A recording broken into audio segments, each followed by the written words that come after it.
You suffer from that niggly knee pain every time you're walking down a steep hill, or maybe that pain you feel on the front of your shins just drives you insane. Well, you're in the right place.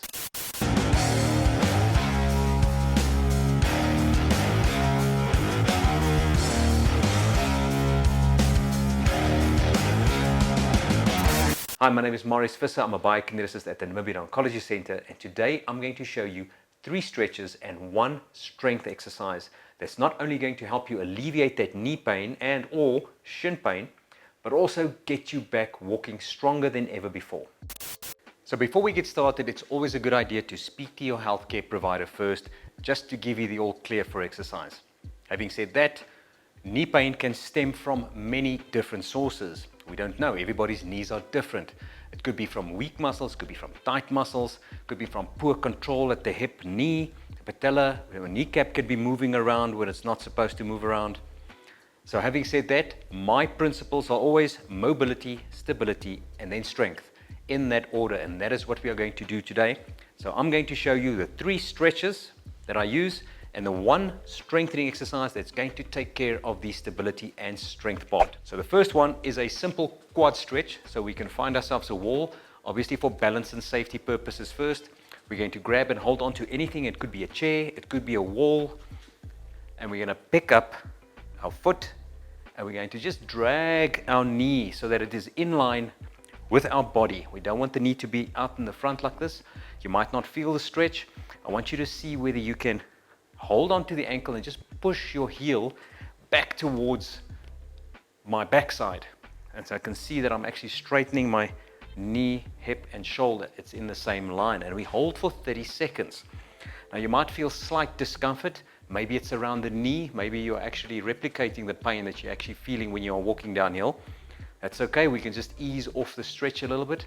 See if you can target that quad. If you do feel the knee more than the quad, just push your heel backwards and hold for another 10 seconds. So we've done 30 seconds per side, and 5, 4, 3, 2, 1, and relax. And we repeat on the other side. Again, we feel the difference between the 2 sides, making sure the knee is not pushed forward. You want to push your heel backwards so that your knee falls underneath your body, and feel that stretch. Hold for 10 and 5, 4, 3, 2, 1. Next one is a hamstring. So I'm just using a chair for this one. Again, we can use a wall if you feel that your balance isn't quite up to it.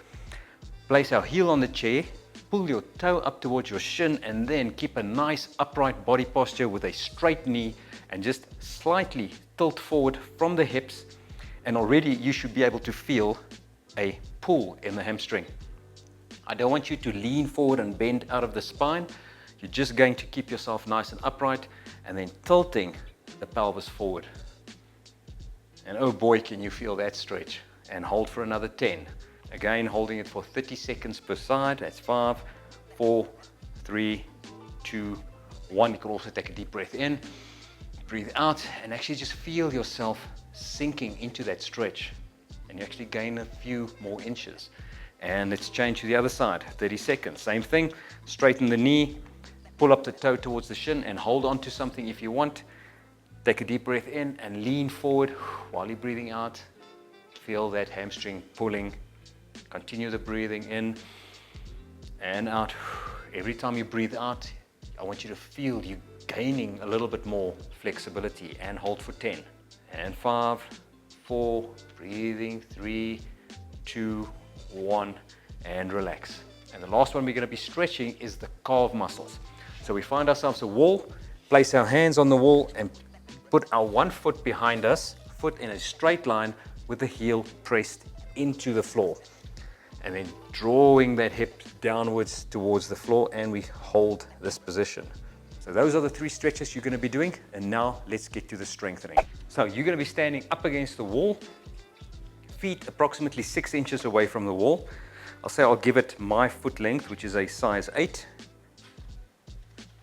And then what I'm going to do is I'm going to keep my feet together, And I'm going to be tilting forward again from the hips. I don't want my shoulders up against the wall. I want to be leaning slightly forward, because the idea is to still get my hips behind me, because essentially this is still a squat. Even though it is a single leg partial squat, we're only going to go up to 15 degrees. It is still a squat. We still want to engage as much glute max and glute med as we can. So we're going to be placing our hands on the wall for stability. We're going to be lifting the one leg just slightly off the ground, leaning slightly forward. And then we're just going to hold that position. If your knee pain is there, then we are not going to go into the squat. You're just going to hold that position for 5 seconds. 4, 3, 2, 1, and relax. Switch legs, go on to the other side. So what you're going to do is bend the knee slightly, leaning forward. See if you can feel that, those muscles of the hip pulling. Hold for 5, 4, 3, chest nice and up, 2, and 1, and back, and reset. And we can either do 5 on the one side and finish those first, or we can do 5 on the other side, or we can alternate. So in this case, I'm alternating. I'm moving on to the right leg again. Now, if I had no knee pain doing this, I'm going to attempt to go only 2 inches down and then back up again. So I'm leaning forward, knee is still nice and soft. I'm not starting with a locked out knee, I'm starting with a soft knee.